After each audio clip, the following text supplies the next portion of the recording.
All right.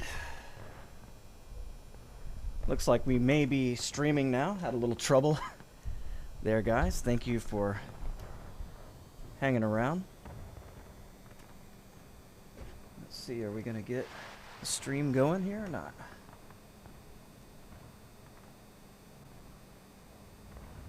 Yes, I am of a certain audience.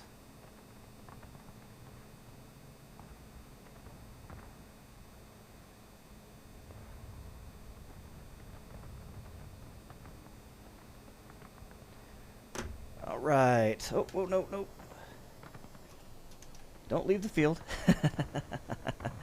All right, everybody. Welcome back to the channel. My name is Jehovah. We're going to have a good time today. Hanging out with the UEC. Let's make sure that we are, in fact, streaming. I've got a new internet provider. A lot of stuff going on in my personal life right now. We'll get to that in the future, but as of now, let's make sure that I'm streaming and that you can hear me.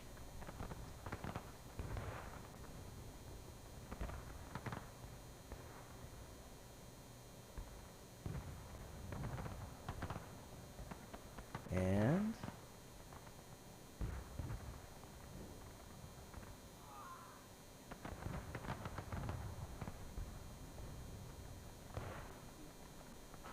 okay. It appears as if we are live. Greetings from Cuyahoga Falls. My name is Jehovah. Welcome back to War of Rights. It's Saturday, and that means we're hanging out with the UEC. Thank you to everyone in the UEC for once again allowing me to be here. Guys, I apologize I can't be here every weekend right now. Got a lot of stuff, a lot of coals in the fire, as they might say. I'll keep you guys updated as I can, but right now we're kind of keeping everything under the vest. Needless to say, I've been spending a lot of time at Antietam and thinking about Antietam. But this is South Mountain. We are at Cox's Push. Now, Jacob Cox, many of you may or may not know, ultimately, he's going to take over command of the 9th Corps after Jesse Reno is killed here at South Mountain. He will actually be in charge of the troops that attack Burnside's bridge. Burnside's actually a wing commander. He's in command of the 1st Corps, which is actually fighting in the north side of Antietam.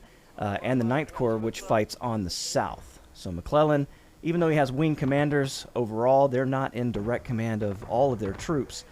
That goes for Sumner as well, who sends his 12th Corps up to the line in Hoffman Farms before the battle.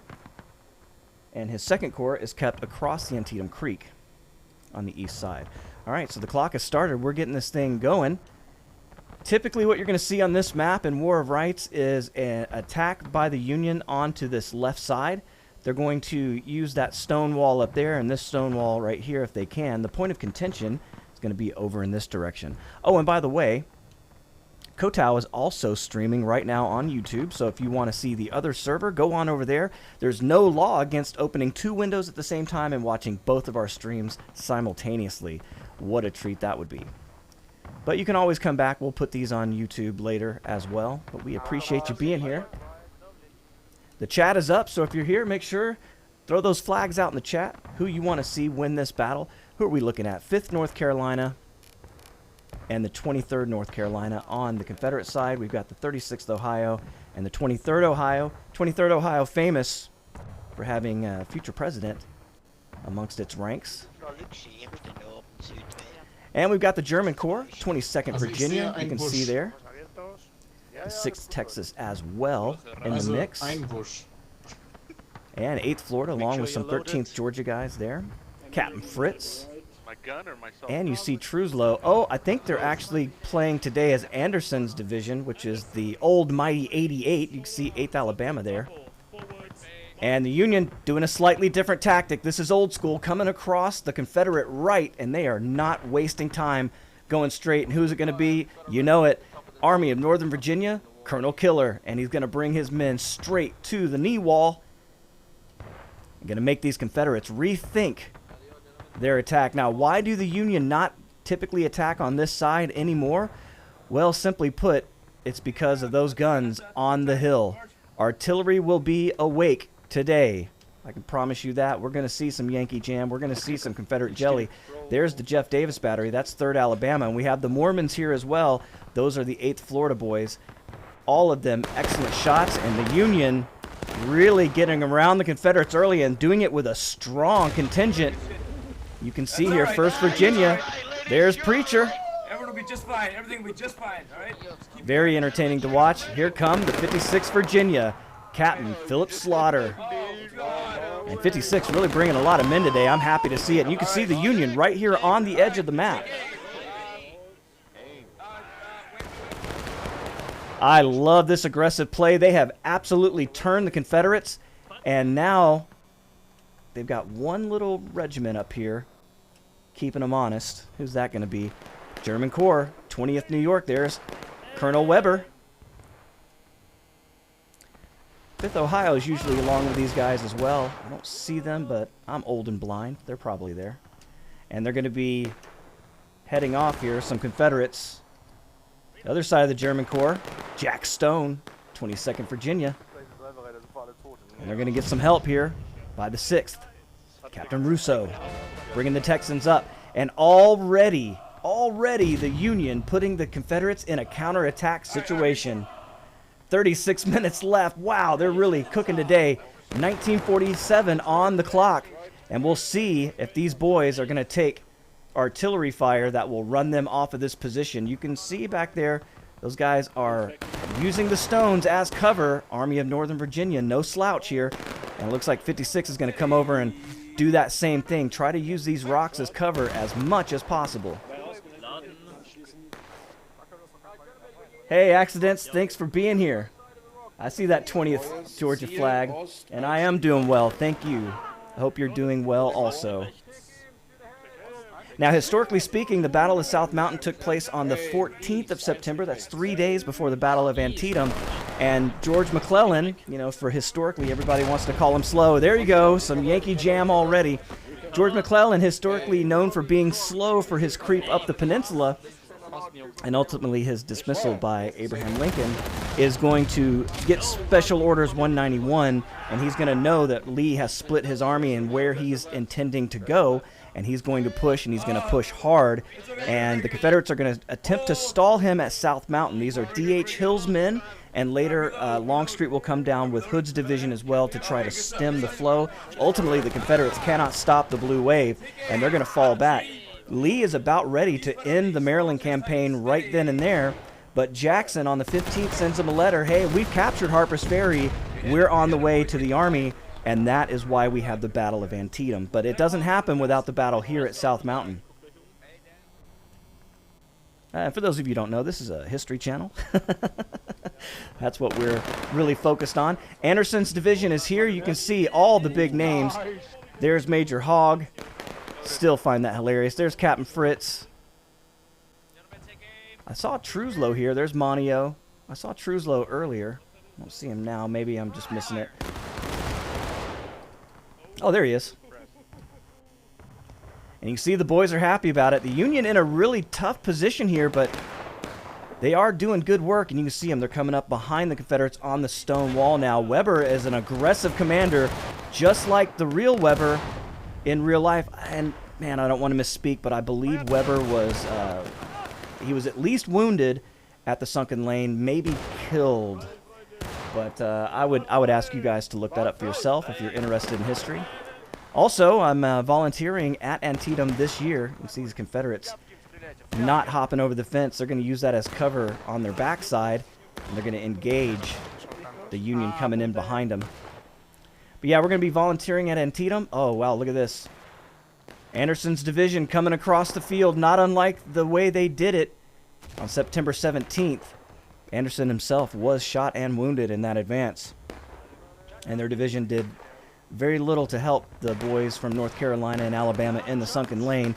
Caused a lot of confusion and ultimately a lot of officers being killed. But right now, it is affected. They're coming out with a bayonet, and the Union is running. They are leaving the area, leaving a lot of dead bodies behind. Wow. What a brutal defense they put up right here. 16:25 left. You can see they're losing a lot of men holding that ground. But they are, in fact, in possession of the point of contention at this point. But they're running in to the Confederate teeth here, as the Confederates, you can see, are going to change their position from the wall. Now they're going to face north. And the 3rd Alabama is going to put a lot of pressure on them, and I could imagine Anderson's is going to come across to do the same.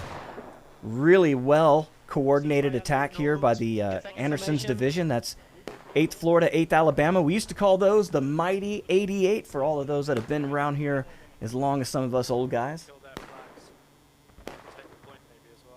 Back in the days when all these companies really just fought by themselves, and these two companies really started fighting well together and dominating the weekends. You can go back in the history of the YouTube channel and see it for yourself. And everybody else caught on, and now we have these amazing events where all of these units are really fighting hard together, and it makes a huge difference. The developers of this game have really done a fantastic job, not only with the maps, which are extraordinary, or the uniforms, or the flags, but the way the tactics really work. You know, you can see a large mass of men are going to be way more effective than people firing at will, which, by the way, unless you're a skirmisher, you're never going to get that order in the Civil War. They fought in volley, or in line, or by file, right? And Anderson's still coming with the bayonet. I love this. Let's go with him.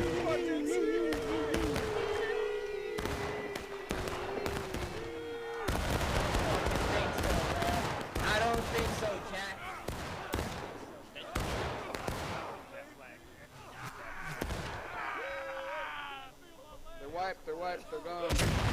Ooh. Press T. Reform. As you can see, the Union holding that line, but here come the 3rd Alabama.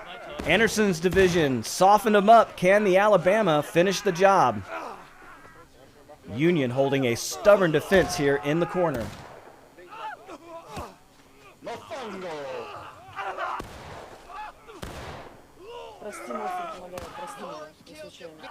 I don't know what Mofungo means, but I don't think it sounds very nice.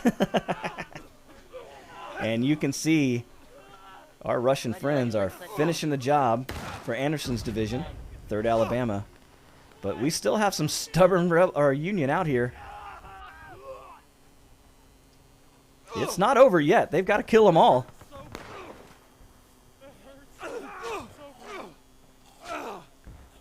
George Schultz still out here alive. He's got Hanks with him now. But here come the Texans. Oh, stabbed in the back. Oh! 2 Union left. A flag bearer and a... Oh, he shot his own man. Whoops. Oh, God, he brained him right here in front of us. Brain matter on the Texas flag. But the Union's still not giving up on this point. 13 minutes left, taking heavy artillery fire. It's part of the plan. It was part of God's plan. It was part of Killer's plan. We're going to be fine, okay? You hear Preacher keeping the morale up of the men. Oh, fuck. 56 Virginia, can All you right, say all it? right. Fuck. Right, Oh, my God. Oh, right quick. Just right quick. God, I'm a fucking mess. Looking for my Right face. infantry class, Right. 56. Well, you hear it. They're now engaged. Some pinpoint artillery fire. And Preacher and the boys are trying to get out of there. They still hold the point. 12.5 minutes left, and the Union not giving up on this position. It looks like Anderson's is going to have to come back and show their might in the middle. Major Hogg, Captain Fritz in the vanguard. I think they might hold the standards. We could just recap it and then pull back.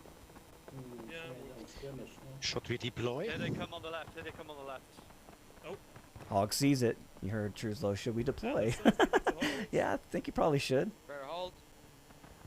Andersons, hold left face and fire at will. Hold left face, fire at will. Left face, fire at will, Jonathan. A large mass of Union coming this way, but Anderson's division is determined to take back this point of contention. Good job, boys. They're winning the map so far, They're falling back. and you can see that Yeah, keep firing. that blue line is bleeding away Another from the unit red, white, and blue. Southeast. Right take blue.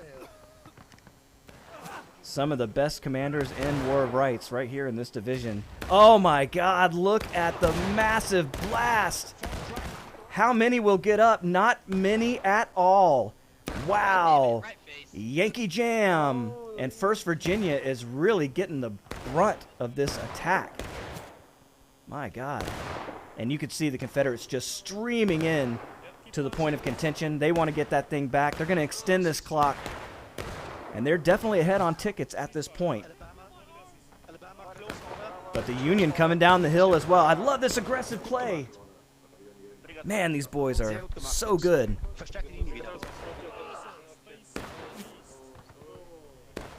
Oh, by the way, it's Jack Daniels Day in the Jehovah camp, so I get a little excited. Don't mind me.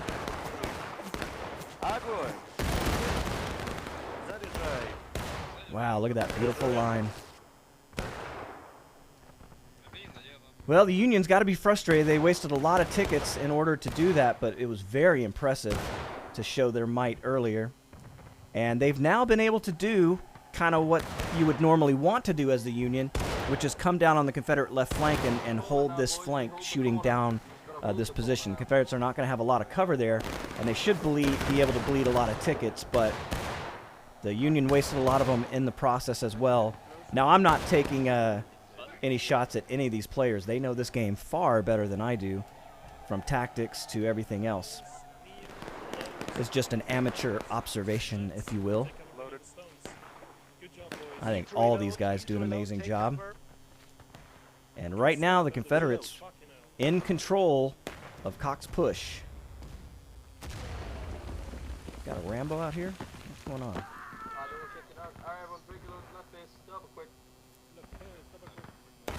Marco. Yeah, you're not supposed to do that, and you can see why. Quickly dispatched.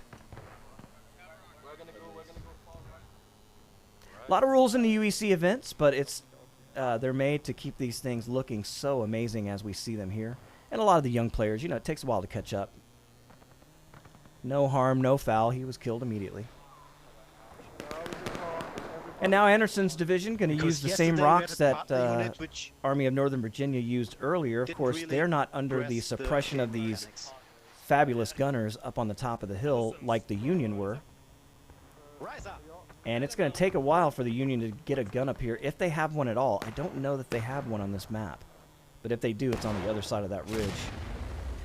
And the Confederates are not giving up. This is just becoming a bloodbath for the Union. Oh my God! Another massive assault. Look at the blood on the wall.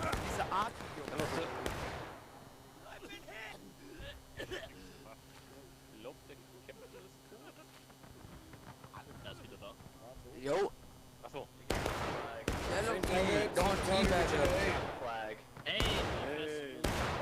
And it's not over yet. Once these guys have you dialed in, you have to move or they will destroy you.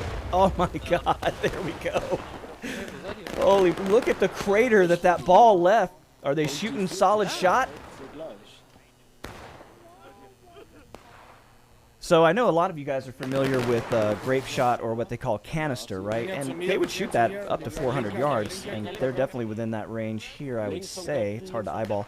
But most likely they're using spherical case, which is like canister, but it shoots much, much further and explodes overhead. So you would have, like, think about almost like a solid ball, but it was hollow and just filled with powder. That was an exploding shot. But spherical case was that same thing, filled with these large balls. 26 of them, I believe. Jim Rosebrock told me. Extremely deadly. It causes a lot of Yankee Jam. It's doing a lot of damage here today. And this game is so accurate. Look at the men standing up and firing. That is a historical German Corps tactic, and they're good at it.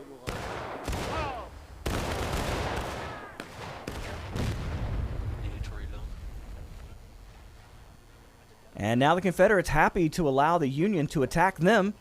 They've got a strong advantage with 32 minutes left in this match. And if you're the Union, you're in a kind of a tight spot here. You've got some pretty good defensive ground, and you kind of just want to take pot shots and kill off Rebs until you can get the advantage. But, man, those gunners up there are not going to make it an easy day. German Corps with a great tactic. They aim, they rise, and then they fire. Showing their body for the least amount of time possible. These tactics in the Civil War caused a lot of headshots. Der eine hüpft in die Mauer, der andere kriegt die Quere. Zum Teufel. As you can see, fairly effective today.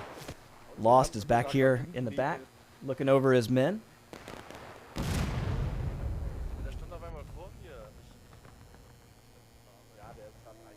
And the artillery continues to rain in. This is going to be a long day for the boys in blue. Oh my God, this is an absolute bloodbath. 3rd Alabama, 8th Florida Gunners just making mincemeat of the boys in blue.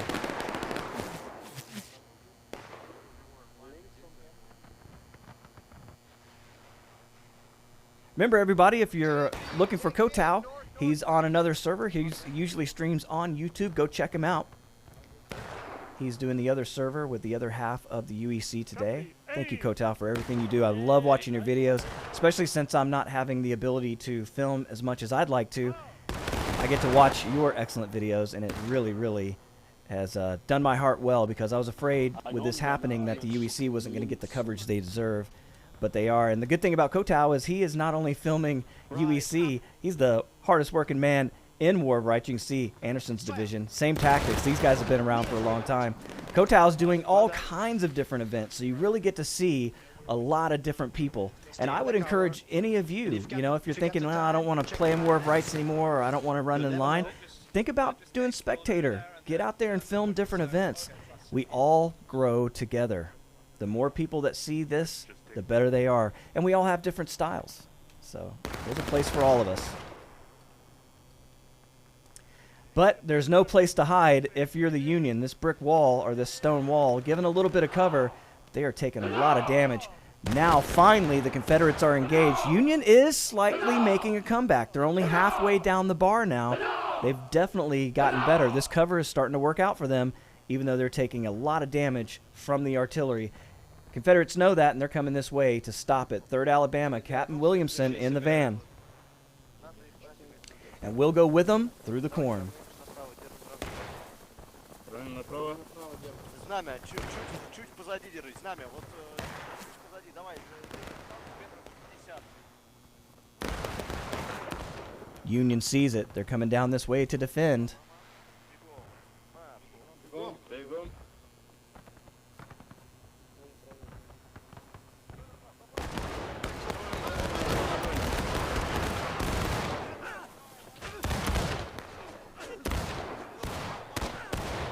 And the assault has begun.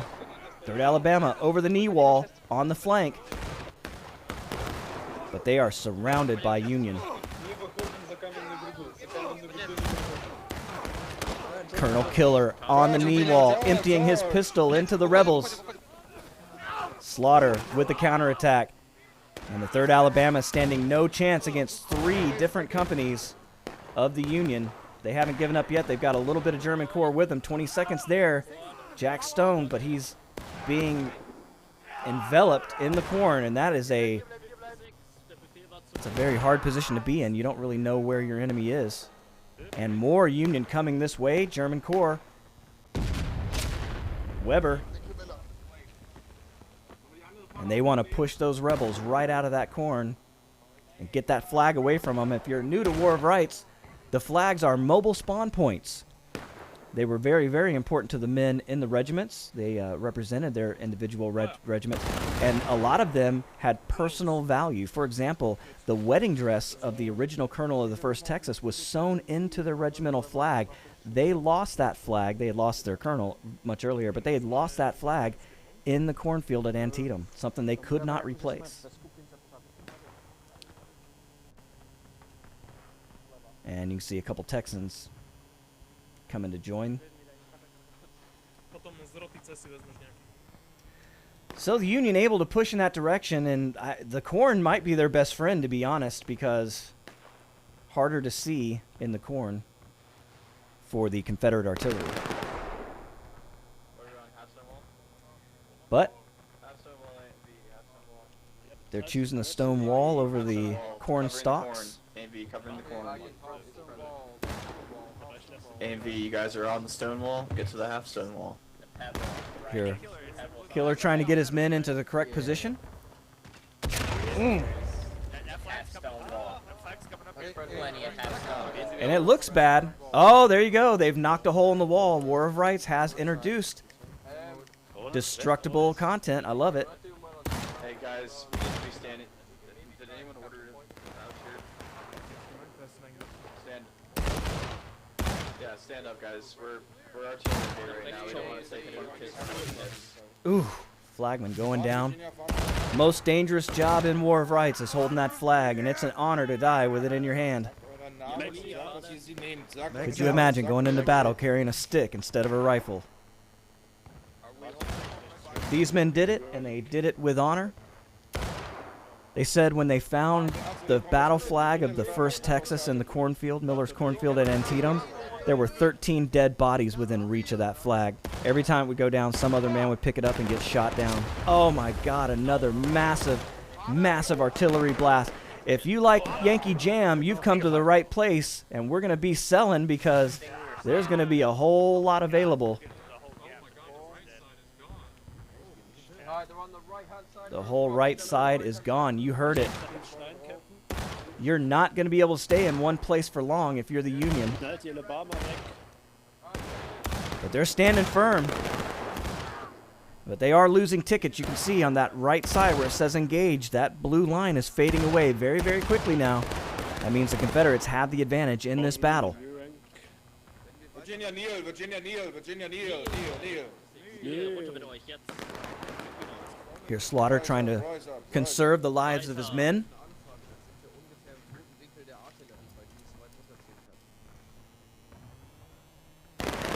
And the Confederates taking the rocks as cover.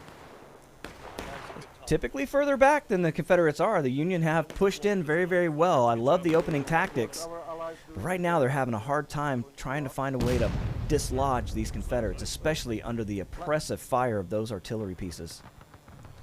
Matter of fact, they're doing such good work. Let's go up here and check them out. That is a 3-inch ordnance. What you're looking at there, that is a rifled gun. Confederates were not able to make these guns. Sorry, I get the camera under control. Confederates not able to actually manufacture these guns. If you ever see a Confederate unit firing one of these, it's stolen. They stole it from the Union after a Confederate victory, and by 1862, there were a lot of those. Union were on their heels at this point of the battles, of the war. That is a 12-pound Napoleon. You can see there. And looks like, I can't tell if they're shooting canister or if that's spherical case. I'll have to take a better look at that. There's Perkington getting that gun. Oh, right, here come the Union. They're coming out now. They want to get back to the point of contention. 24 minutes left, and here they are. That Napoleon is headed this way. Let's see if the Union can take the point before they lose all of their men. They're about to go to taking losses. Oh my God. A direct hit by the rifled gun. And that's what it took to get the Union to taking losses. But they are also taking back that point of contention. 23 minutes left. This is about to be the second counterattack of the day. These guys are not giving up. Tenacious. Here we go. 11:58 left in the match. And you got to give these boys in blue a lot of credit. That is a dangerous, dangerous position to be in. But they did what they were sent to do. They took the point of contention, and now they can fall back, and they will require the Confederates to come out and take it back. Jack Stone, 22nd Virginia. Captain Russo, the Texans. You hear Hogg, he's going to push up and recap. He's looking for support. Oh, yeah, we are recapping. Yeah, perfect. Good job. Oh, they're already recapping just because they're there. Great point. Well done. But they're not waiting. Danny Fritz, he doesn't have artillery to worry about. They can move through this field with impunity from the big guns. Take aim at the stone wall, front. Get into line, take aim. Fire. Such a well-organized and disciplined unit, Anderson's division. And they are recapping with a pretty good lead here. They're only halfway engaged. The Union is already taking losses. I'm going to call that a half a bar lead.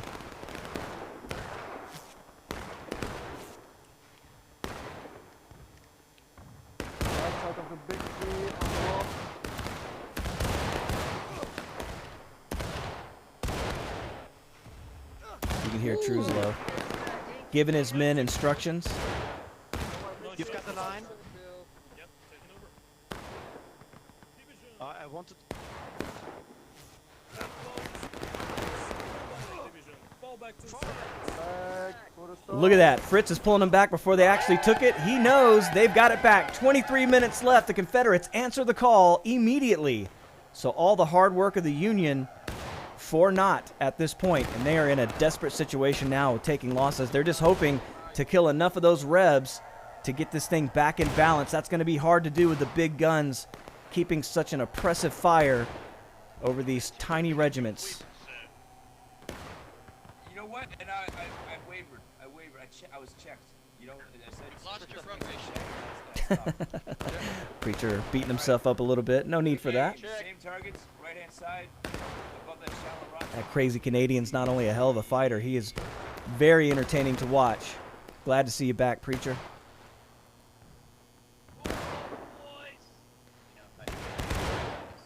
Got targets directly west. And if I had to guess, the artillery is going to be coming in this general direction, so That is cool. It's aggressive.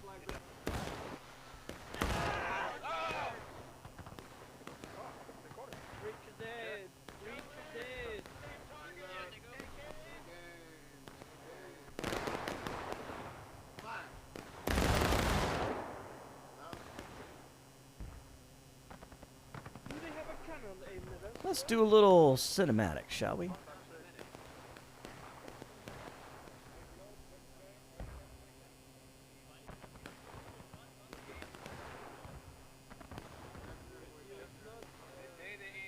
Pretty smart. Firing from one position and then moving off. It's going to cause those cannons to have to change their front. But they're doing it because the Confederates are coming back up the hill trying to flank them as well. The Texans, Captain Russo, keeping those boys honest. You can see the Confederates are in an excellent position. They've got guys in both rocks on the knee wall up there and the other rocks. Going to be really hard for the Union to dislodge them with 21 minutes, but here they come again. They're going back for the point of contention. German Corps. Colonel Weber.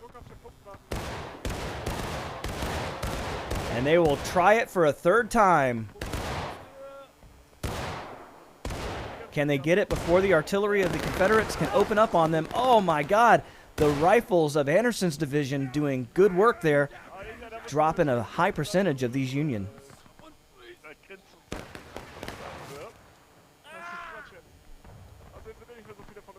But Weber, known as the anchor of the Union, is not going to give this thing up easily.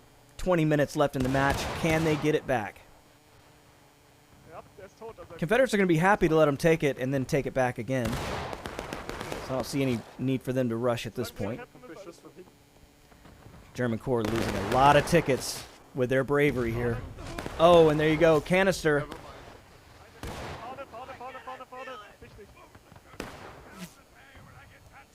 Weber sees his men dwindling away. And they just can't do it. Just can't do it. All of that for naught. And he knows he has to pull back. Just too much carnage. And these Confederates, they've got their shit together today. It's going to be really hard for the Union. They're almost going to have to mass up as one unit and hit these guys individually. But as soon as they do, they're going to get that massive artillery. Seems like the only thing you can do right now as the Union is pull out the bayonet and just get up close, because that's the only way you can nullify that Confederate artillery. Again, from my point of view, way up in the sky, as a total amateur who doesn't know what the hell he's talking about. Mine here. But that's how it seems to me. That's why I don't run these events, because that's exactly what I do, and probably half or most of my men would be killed in the process. Okay, okay. No, we Oh, move you can pass on. to the hill. And Yeah, if we yeah, need yeah. help, I go down. Okay. If you Vista see derecha. come down. Oh, okay. Okay, Venga, then vista find derecha. Communication is key. Paso You can ligero. see Stone Marchen. talking to Russo, Good job, then. communicating, and that is really what is giving the Confederates a major advantage here. Well, let's be honest. Communication is key, but artillery is even more important. You can see now the Confederates are about to go to taking losses, and the Union hasn't lost a lot of tickets since that point. So, you know, as much as the Confederates are winning this battle, Union's really hanging in there tough. Proud of the boys in blue. They're doing a great job under some extremely hazardous conditions here, with the Confederate artillery just being absolutely oppressive today. And that's not impressive, which it is. I'm saying oppressive.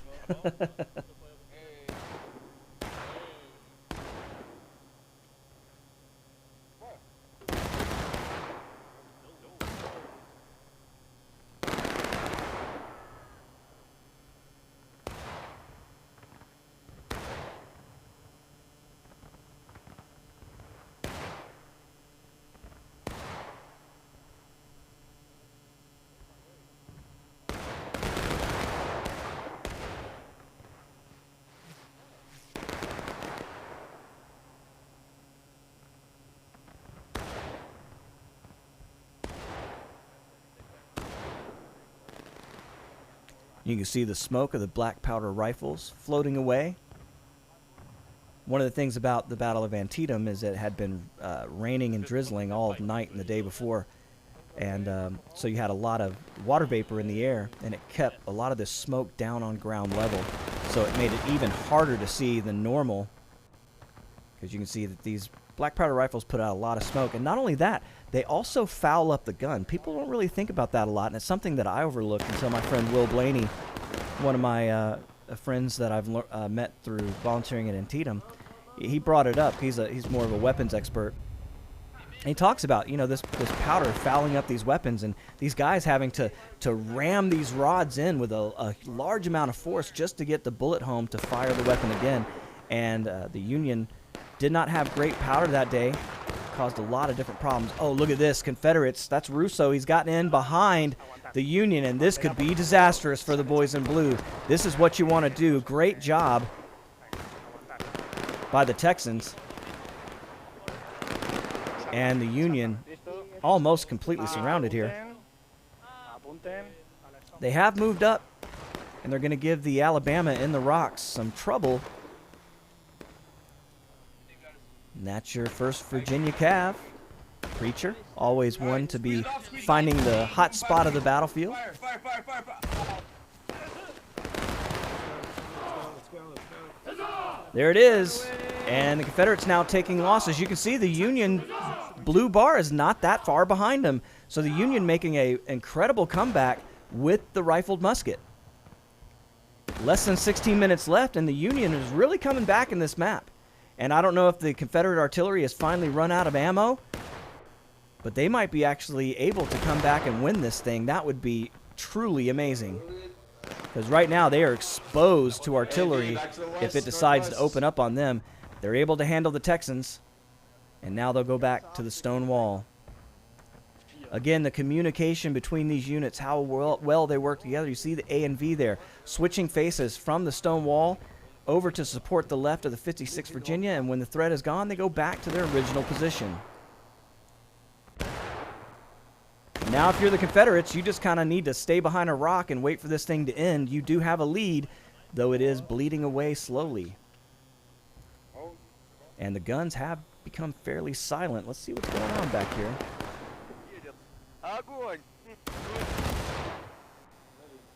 They're not completely done yet.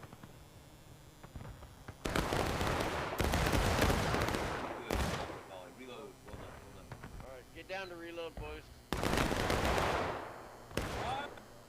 Yeah, there's something to beat on the rocks. I'm telling you, it's sprained ankle.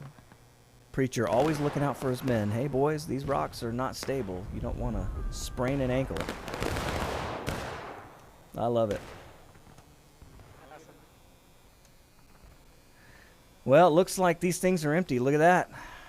Yep, no ammo there. No ammo there either. Uh-oh. Now, in reality, these are also ammo crates, and I would suggest, I don't know how you would do this campfire games, but those are ammo crates, and it would be nice if you could swap those out.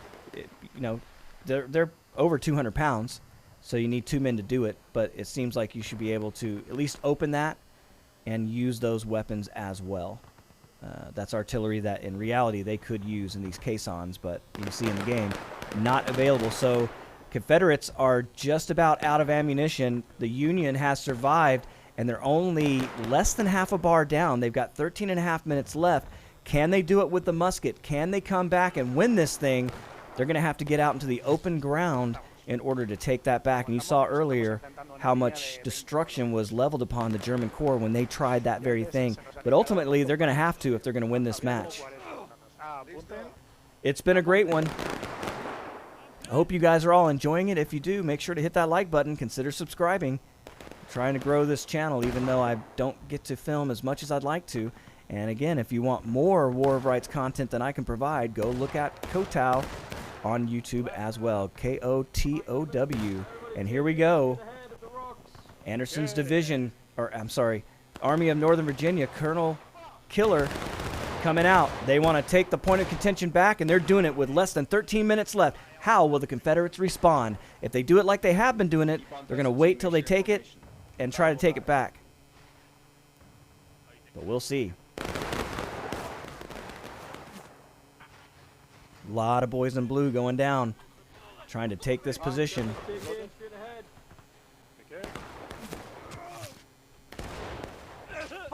Oh, in the head. You don't survive that wound.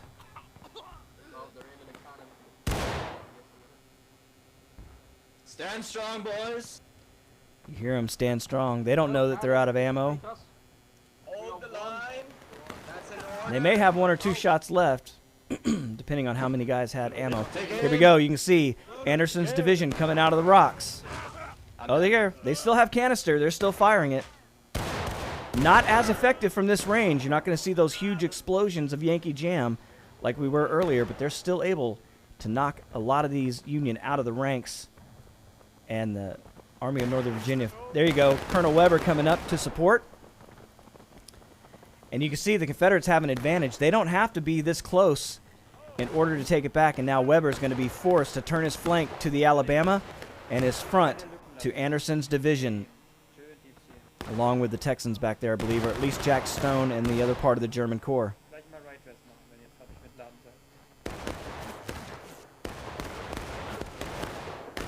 More Union now. Oh, that's the Army of Northern Virginia coming in. That blue line is going their way. 11 minutes left in the match. And they're trying to even this thing up. The Confederates still have a little bit of an advantage.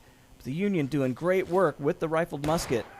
As the Confederates have to creep up now in order to counter the numbers of the Union that are pouring into this area. A dangerous tactic, but possibly one that can win you the match. When will the Alabama come out of the rocks and storm the flank?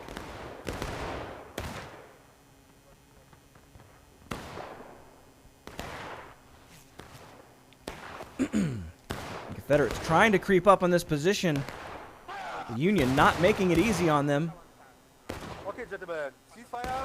Confederates highly exposed here. The Union is exposed as well. And there you go. They've taken it back.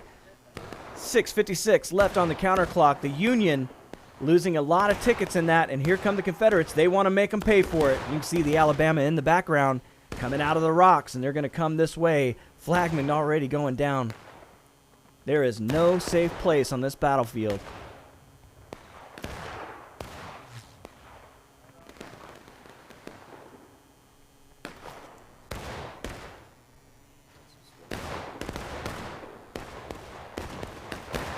Slaughter still using the wall as cover, putting a lot of fire downrange on the Alabama.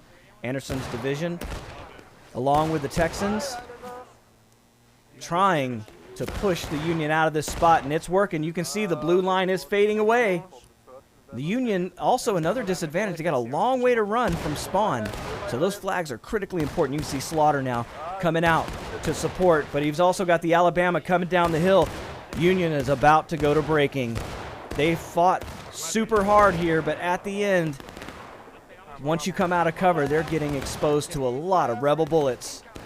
Let's see how the Alabama deal with the Union threat.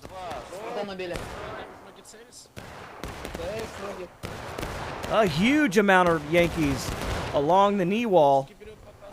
And the Alabama exposed out in the wheat field. I didn't think it would take long. Here come the bayonets.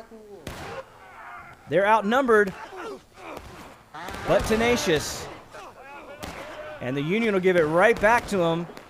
Army of Northern Virginia, along with the 56th Virginia coming in, trying to sweep the Alabama off the field, but they're getting counterattacked as well. Here comes Anderson's division. 6th Texas as well. And Carlton trying to get out of there with a flag. He cannot do it.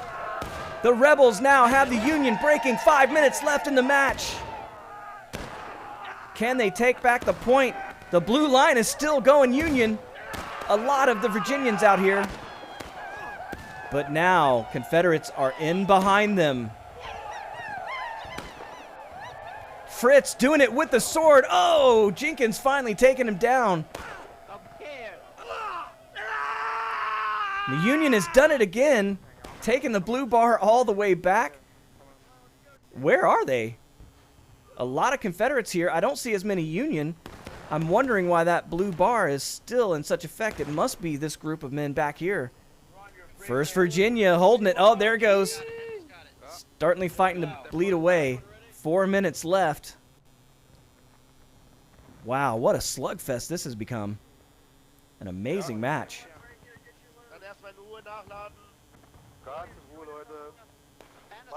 Now, even though Union is breaking, they are the attacker. So that means that they can't lose just because they're breaking and they lose the point of contention. The Confederates can as the defender.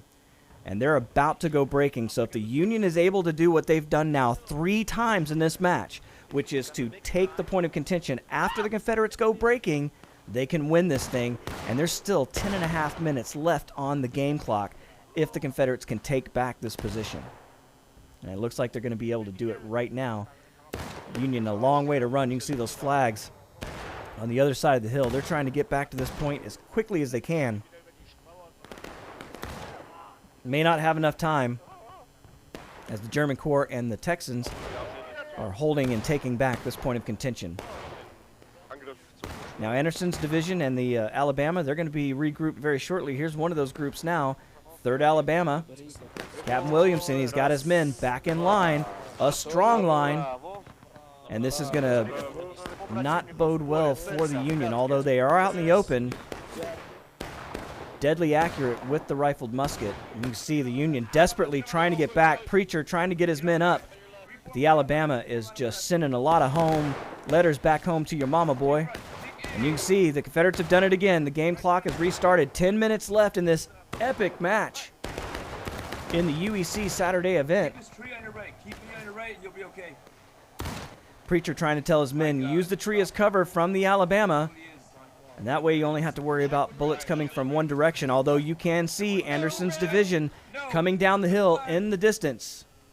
That's okay. If the Union can do it again and make these guys go breaking, they've got a chance with less than 10 minutes left.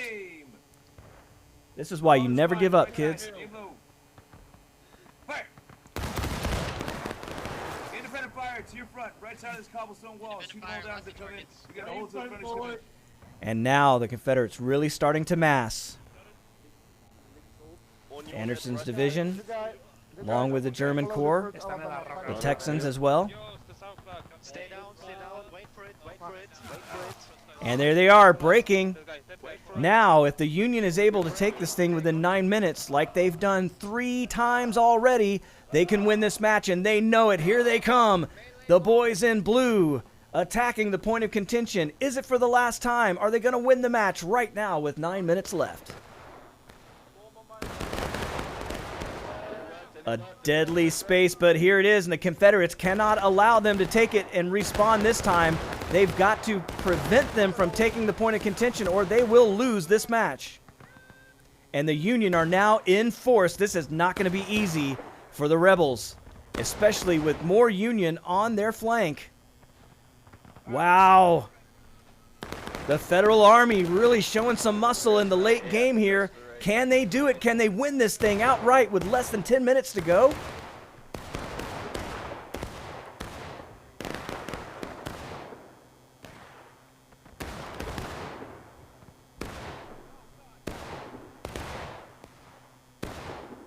They are doing it. The Confederates are going to have to do something. They can't just allow themselves to stay there and get bled out. And they know they don't necessarily have the numbers. Oh, here they come. 3rd Alabama, Captain Williamson. They're not afraid to punch you in the mouth, and they're here to do it. Will Anderson's division and the Texans respond? Yes, they do. Here they come. And we're going to see who's going to win this match right here, right now.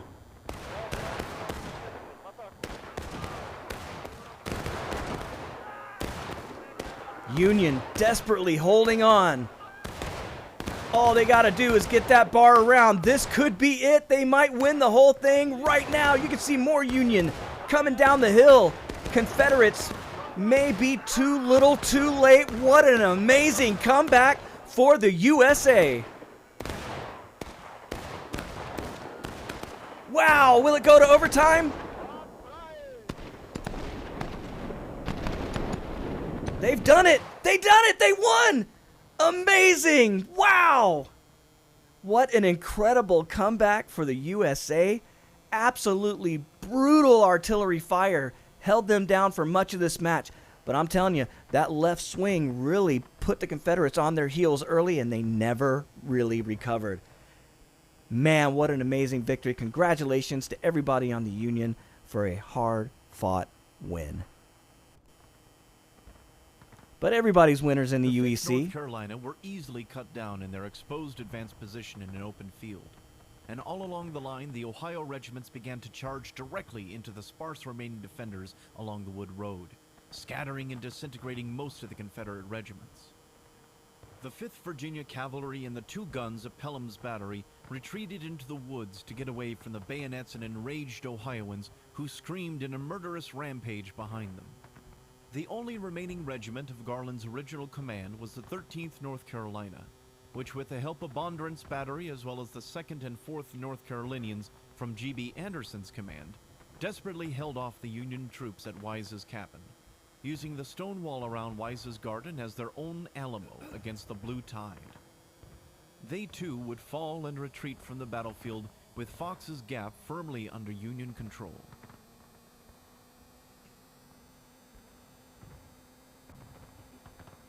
Farther northwest on the other side of the National Road, which was one of the oldest infrastructure projects completed by the federal government 50 years prior, was Hooker's 1st Corps, and in particular General John Hatch's division.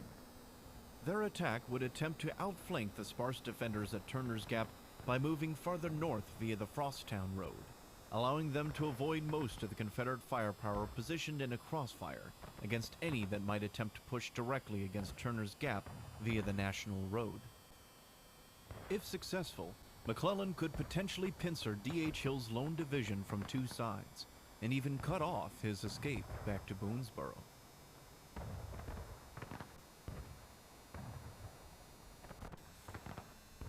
Well, boys and girls, that was a Hall of Fame match if I've ever seen one. I am so excited about that battle.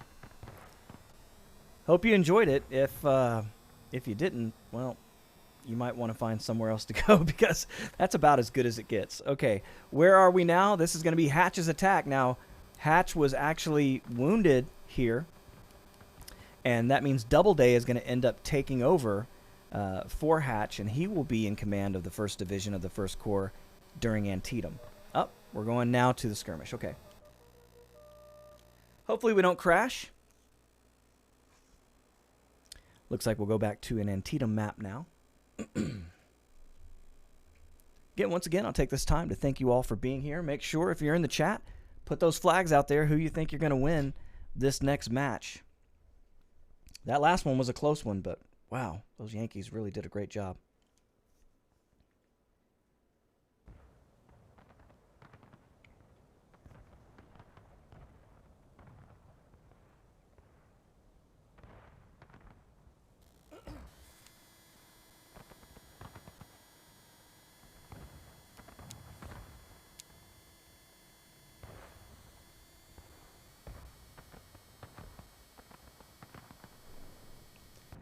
Greetings from Cuyahoga Falls. My name is Jehovah. Welcome back to War of Rights. Now, this is the Eastwood Skirmish. They don't often fight on this battle, and I think they did it last week, so they're probably just getting ready to restart the map. But while we're here, we can talk about this area. Over to the left here, you can see that is the Samuel Poffenberger Farm. Now, I want to remind all of you, if there was a roof, it became a hospital. And if there was a floor, it was covered in blood. Thousands and thousands of men were wounded at this battle of Antietam, and no one was spared. This is one of the things I like to remind folks when they talk about wars and those kind of things. Civil wars happen on your backyard, and none of us want that. And I tell you, the Poffenbergers didn't want it, the Pryes didn't want it, the Roulettes didn't want it, the Millers didn't want it, but they got it anyway, right? That's why we remember our history, so that we don't repeat it. So let's see where we go on the next skirmish map. Thank you all for being here.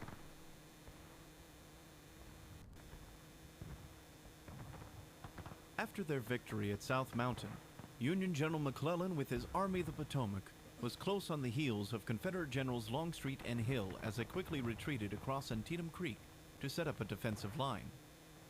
After Union General Hooker crossed with the 1st Corps, it was up to 2 regiments of Pennsylvanians to find and probe Lee's vulnerable left flank. When darkness finally ended the brief skirmish, Union troops had pushed the Confederate forces away from the East Woods, but both armies could barely sleep as skirmishing fire continued throughout the night. Meade actually had 3 regiments: Anderson, Magleton, and Truman Seymour.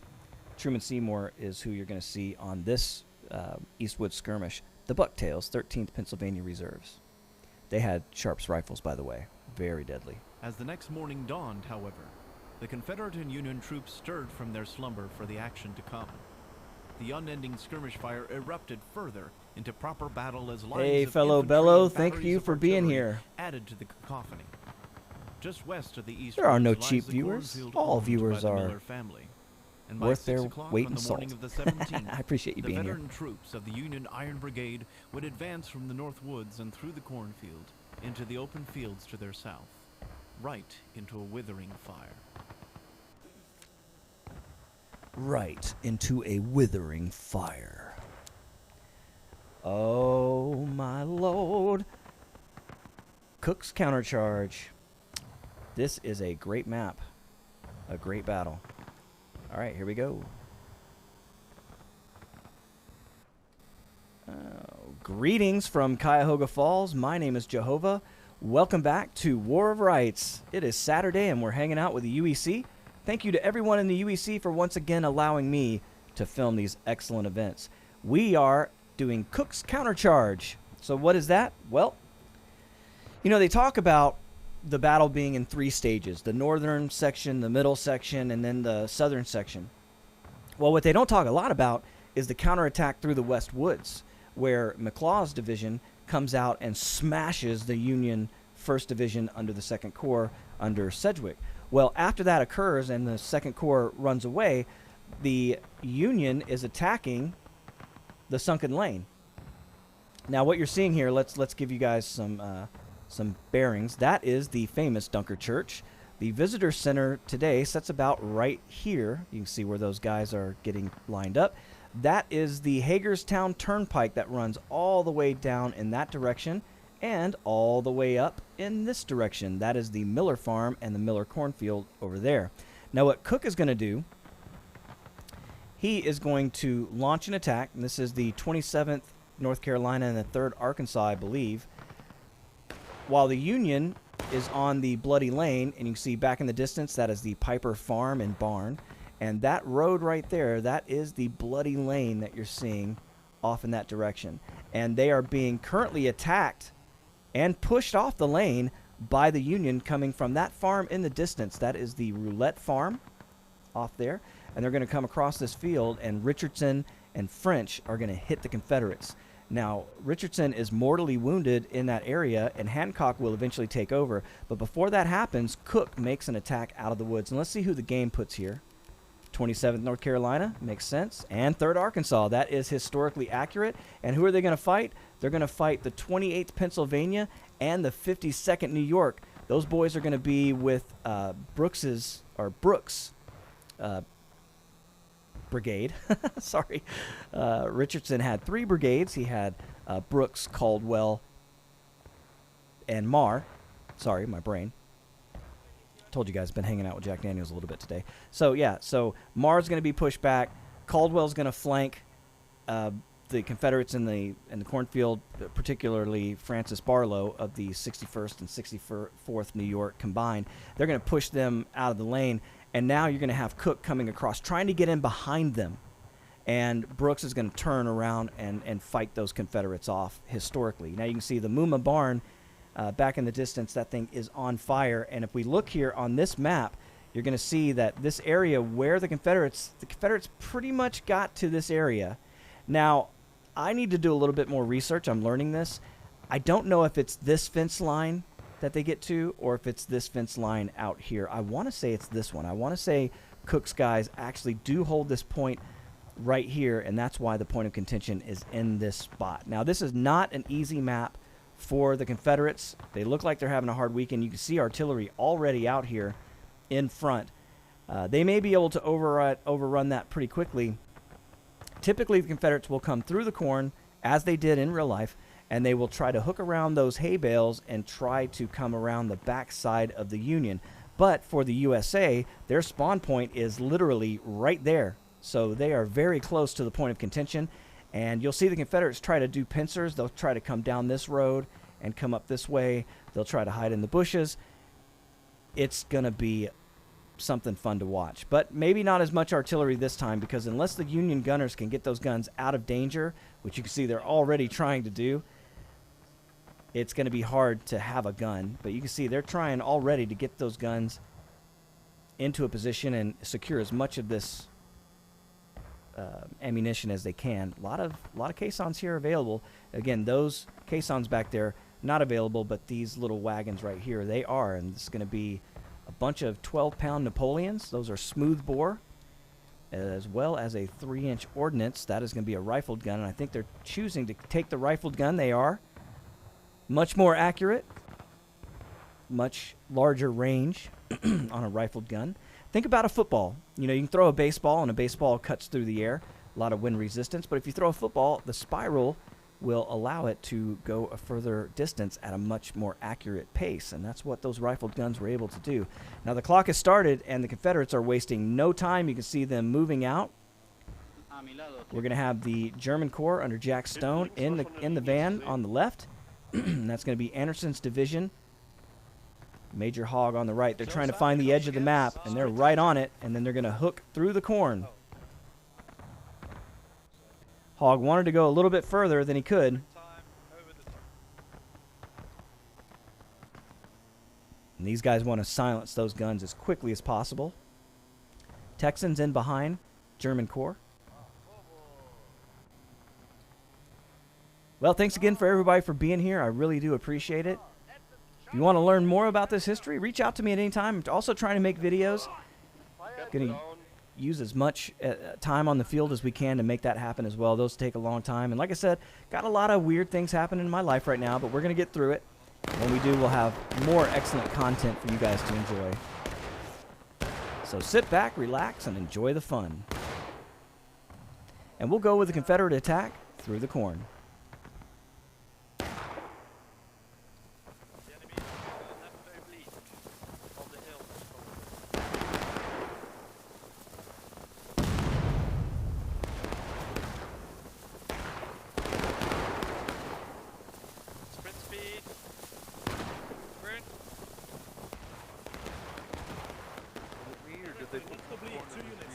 Left oblique, close. Okay.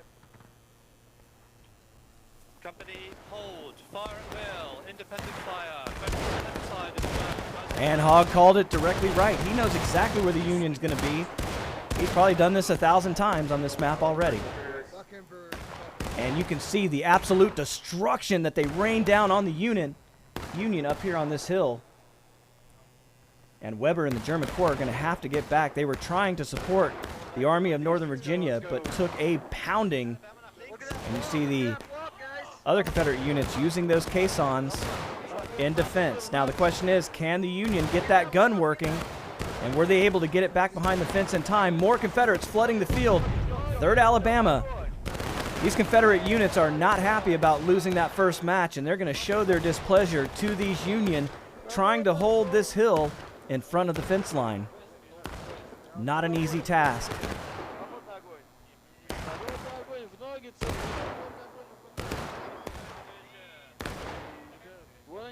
See, they were able to get the ammo crate back, but I'm not sure about the gun. Oh no, they were not. The gun is still at the fence line and unavailable to be used. You can see the Q-tip boys doing their best. They want to fire. They got 2 guns back here. They want to fire. Do you see George Schultz? He's getting that thing loaded up, or at least cleaned out, but the Confederates are not waiting. An aggressive play. Anderson's division, they want to get this point. They want to put the Union on their heels early. And they're a little mangled up right now, or blended, but they are fighting their butts off, and it looks like they're working it.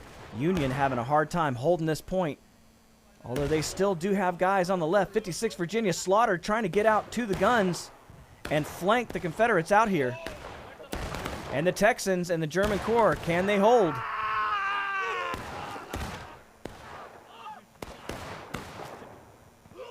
Slaughter, a smart commander, trying to stretch the Confederate line, but those Texans and the Virginians held, and now the Confederates have a good position. Will they remain aggressive and take this point? Looks like they're already trying right now. 35 minutes left in the match, and Anderson's division going to pull off and secure those guns. I don't think they get gunners, so they can't use them, which is unfortunate. And 3rd Alabama now holding the hill. I don't know if they're close enough to take this point from here, and it looks like it's hard to say. They're taking it right now, but the Union don't have a lot of men on the field as of yet. They're still spawning in. A massive early attack by the Confederates with a lot of success. Can they follow up and take an early lead? You can see already the blue line. Union might be battle ready, but they are really hurting early in this match. Of course, we saw that last time, and the Union were able to come back and win that match. But now the Confederates have cleared all the Union out of those guns, and they are in control of the high ground on this part of the field. But you can see as the Union start to mass troops, they are able to get the point of contention back. And the brave men of the 20th New York going back and getting their flag. David Mule, along with a few others. And here we go. They're going to try to flank the Confederates. A great move here. 1st Virginia Cav, no surprise. And all the kids come down like that, like me, like my little troop, you know that. And Whoop. they all wanted to. Sorry about that. All right, Confederates trying to get up there, but all they're doing is drawing a bunch of Yankees out. And that might be bad for them, as the Confederate gunners are going to pepper them with mini balls as they try to come across. They want their flags back is what they're going after. And that's the Army of Northern Virginia. LeFerrick? Is that how you say that? They're not stopping. They want their guns back. And not a lot of Confederates back here to guard it. Of course, pissing on that Union flag, but you see, they just went right past the Confederate line.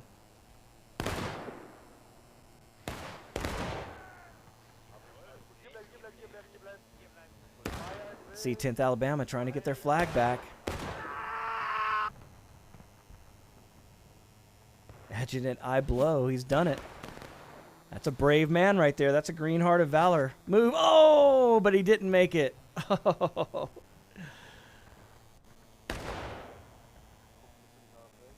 And the Confederates still aggressive, pushing around to the right side. They want to get to that point of contention, and not a lot of Union here to stop them. If they can get into a point, they can hit the Union as they come back onto the field from spawn, and all of those troops over here will fade out eventually. But you can see the Union completely wrapping around, trying to envelop the Confederate line. And this is how Civil War battles were fought, man. Find the flank, exploit it, and you would see these lines move to the left or to the right, trying to defend that flank or spreading out and wrapping around. It's how Grant won the Overland Campaign in '64. Well, you can see the Confederates are now doing it. Not a lot of Union here, and the point of contention is bleeding away, and they are in a huge deficit as far as tickets are concerned. Now, of course, Confederates are the attackers. They have more tickets to start this match, but they're doing it with a lot of strength to begin this second match of the day.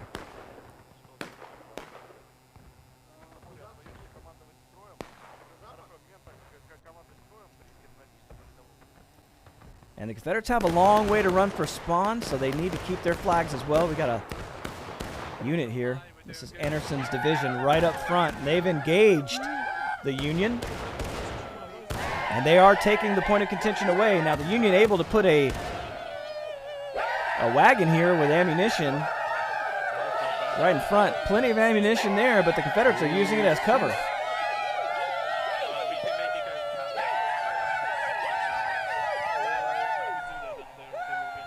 These armor crates were typically kept out of position because they didn't want them exploding, which they did. If an exploding shot hits this thing, it's going to go up, and you don't want that. And you can see right in front of this line a Union flag laying in the dirt. That means they don't get mobile spawn. And with 31 minutes left in the match, the Confederates are looking to take the point of contention away from the Union. Williamson out there. Going to take a lot more than one man. Excuse me. In the background, that is the Muma farm on fire. Lit on fire not by the Union, but by the Confederates. They did not want the Union using that as a sniper nest. Now the Confederates will use the brush as cover as the Union tries to wrap around, but they are clearly taking the point of contention away, and that's going to force the Union to attack the Confederates here. A lot of USA out there. Most likely they're going to come around this fence and try to hit them on the flank.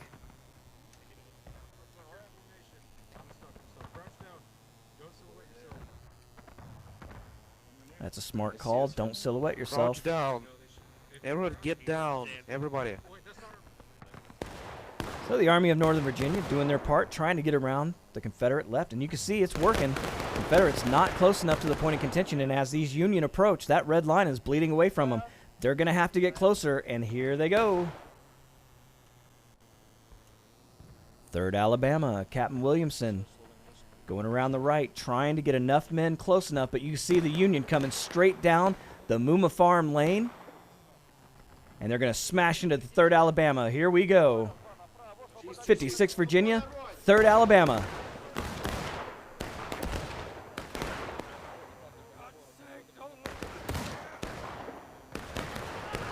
And the Alabama making quick work of the 56 Virginia. Maybe didn't see him coming.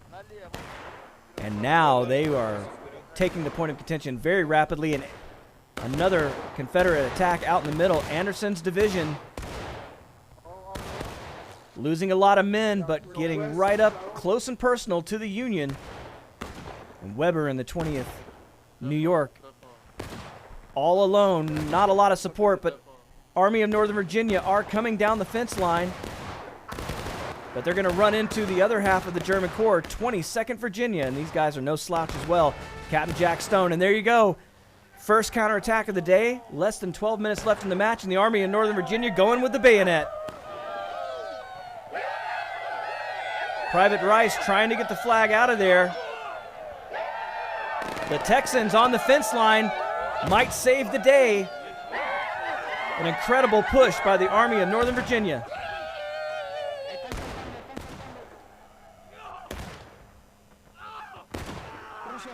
But they are just going to run out of men here. 2 Confederate flags mean you're going to be able to spawn guys in. and the Alabama are going to have to leave. But another push by the Union here, another strong push. Oh, God. Oh. Preacher out in front. Be ready. Wait. Stop. Halt. Halt. I'm awake. But a large line of Confederates. Fire. Fire. Fire. AV, on my first. Independent fire! Form the ranks! Independent fire! They do have 2 flags with them, mobile spawn points. For the Confederates, well, I was going to say no need to rush, but Preacher putting his guys in an excellent position, and they are taking back the point of contention. You see on this map, you've got to be in a very exposed spot in order to hold this thing, but they are going to try to shoot as many Yankees as they can, and you can see they're having a great effect on the boys in blue, and they are holding with 10.5 minutes left in this match. Anderson's division, well known to be good with the musket, and more Confederates now trying to envelop the Union. 3rd Alabama going to try to come up in behind Weber and the 20th New York. Weber feels him on the back of his neck, and he starts moving up to support the 1st Virginia. Man, these guys are so good. But they have put the Union in a kill box. They are completely surrounded. Hey, but they've got their artillery back.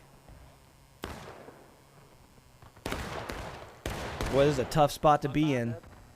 If you are Union commanders, you are completely surrounded. Almost. Well, you can see they're doing their job. They're going to lose a lot of men doing it, but they are doing their job, taking away the point of contention from the Confederates. But not for long. They just can't keep the numbers out here being surrounded. They're got guys firing in from their left, from their back. And that is really going to take a lot of morale from these boys as they try to take the only route out of this kill box back toward their spawn point. But the Confederates not really hugging the point of contention themselves. But still, with so many Confederates out here, they are going to take that point of contention back. 9 minutes left, and this is starting to get desperate for the Union. I know you might not think so, but the Confederates are kind of spread out, so the Union are going to have to combine their forces and hit each one of these units in turn. I imagine they're going to hug that fence line back there because it's going to be hard to get around the Confederates at this point.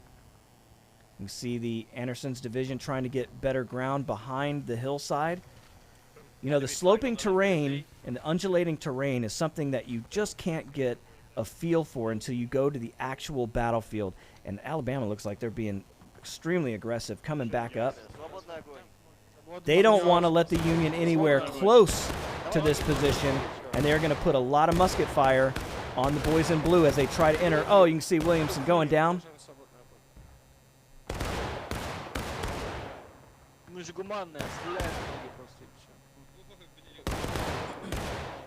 Remember, regiments were typically run by colonels. At this battle, especially in the Stonewall Brigade, Stonewall Division, many of these regiments were run by captains. That just shows you how many losses there were in the war up to this point. And this is September of 1862. The war doesn't end until April of 65. And the Confederates, right now, they've got their dander up. They did not like losing that first match, and you can see it here. Union desperately trying to get men in position. You can see Slaughter back on the fence line under heavy fire, and they're going to lose a lot of tickets, but they've got help. Here comes Weber in the 20th New York. These are experienced units. Many of these guys playing 5, 6, 7 years in this game. They know how to play this map. And you're getting a clinic on how to hold the position as a Confederate right here. The CSA got up on them early, and they haven't let go. And right now, they've got a pretty commanding position. Although the Union could move to their right, Anderson's does have a great spot here on this hill. And they've got less than 7 minutes to take this thing back, or the Confederates are going to have an early victory here at Cook's countercharge.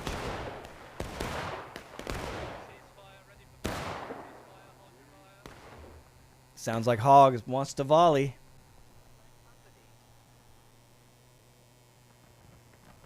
He wants to knock a bunch of them out at once. Oh, and they're getting the hell out of there. Oh my God. Oh, wow. Even though they knew what Hog was doing, they ran for their lives and still couldn't make it to the fence before most of their guys were knocked out of the ranks by an incredible volley. And the Alabama are coming back again. Here we go. Captain Williamson. You're going to have to force these Russians off the field. They are not playing around.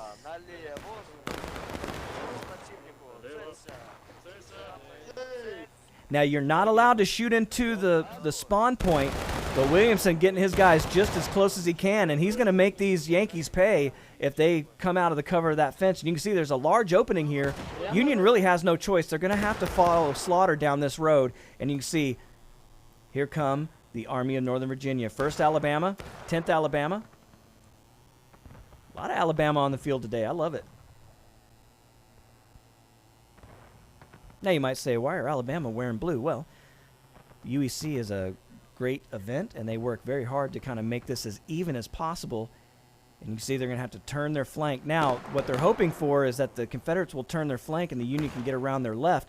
Alabama's not going to let that happen. 3rd Alabama is going to hit them at this corner as hard as they can because they know this is the junction point. Now, as long as they don't shoot back here into spawn, they're completely okay. They can attack this corner. And if they do, and if they can hold it, there's no way the Union can win this map.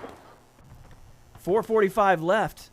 And right now, Anderson's division able to turn and face the threat of the 1st Virginia. They don't have a lot of support. Or, I'm sorry, Army of Northern Virginia. LaFerrick doing the best he can. You see Colonel Killer there shouting orders as well. They just don't have a lot of support. And now the Union taking losses. 4:22 left in the match. And this has got to be frustrating if you're the Union. And here they go. They're going to try to hit the flank of the Alabama. What an incredible move. Can they do it? Alabama sees them coming. They're having to pull back. That is a ballsy move by the Army of Northern Virginia. And they're coming in with a bayonet. But they're going to have support from Anderson's division. Welcome to the UEC. It's not just one regiment at a time, boys. Chase me right down into the kill box, if you will, and that's exactly what happened. Wow, what an incredible defensive play by the Confederates, but now you see they've opened up their flank, and here come the 20th New York. German Corps trying to get in close. They're desperate now. They're coming in with the bayonet. 3:31 left in the match, but the Confederates working together as one group. Alabama, Florida. Absolutely incredible defense here. This is how you do it, boys and girls. 22nd Virginia there, the 6th Texas. They got to be careful. They're getting really close to spawn. But they are absolutely wiping the deck with the Union. Now, again, as long as they don't shoot into that spawn area, they're okay. And now the Union forced to come across the open field. They are now valid targets once they enter that plowed field.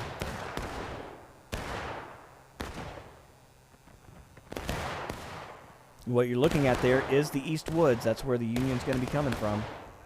And they're on the flank now. There they go. Preacher talking shit as he floods in, but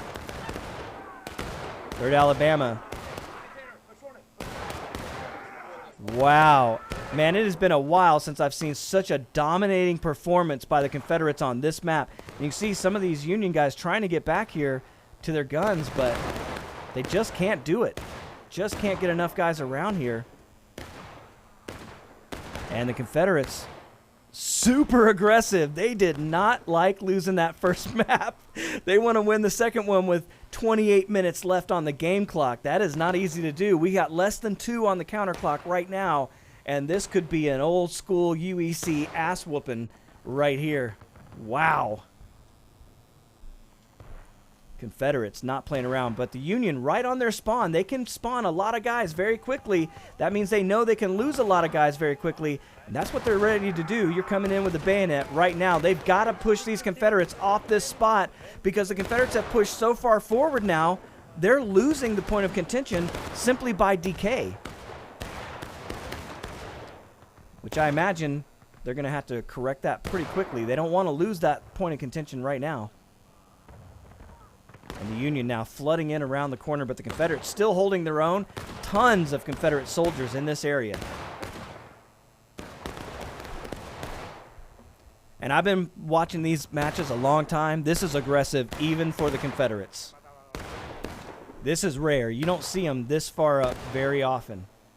And they are really making the Union pay for that first victory at Cox Push.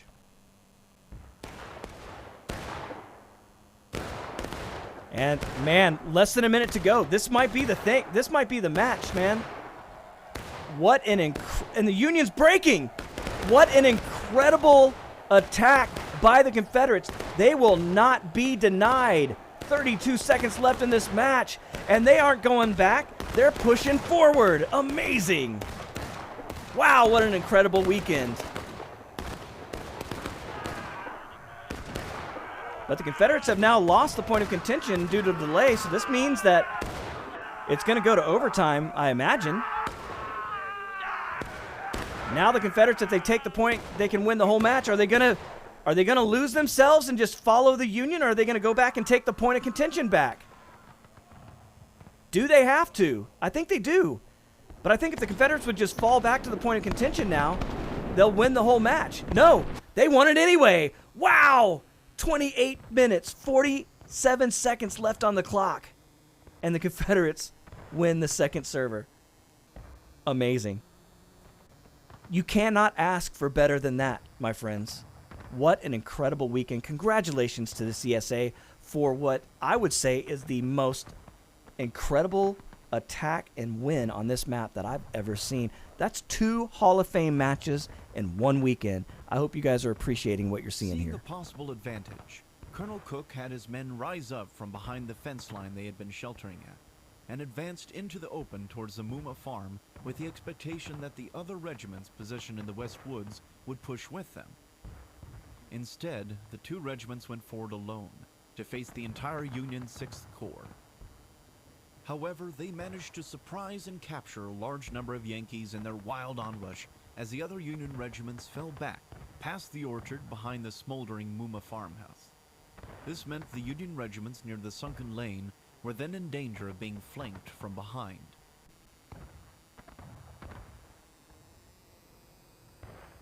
Yet as these events occurred, more fighting also occurred farther south, as General Burnside attempted to consolidate his position on the other side of the Antietam Creek.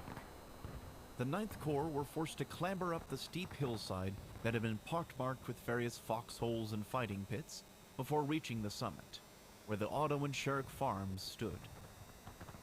There, the Federals skirmished with the patchwork of small rebel regiments that attempted to hold back this latest Well, what threat, an incredible one couple that could matches. possibly cut the entire army off from their only Let's avenue see if of anybody escape. is available for Dooka-dooka-doo, dooka-dooka-doo. Dooka-dooka-dooka-doo. Let's see if we can raid anybody. Nope, nobody's available. All right. Well, everybody, thank you for being here. I do appreciate it. Until next time, my name is Jehovah, and I'll catch you later. Goodbye.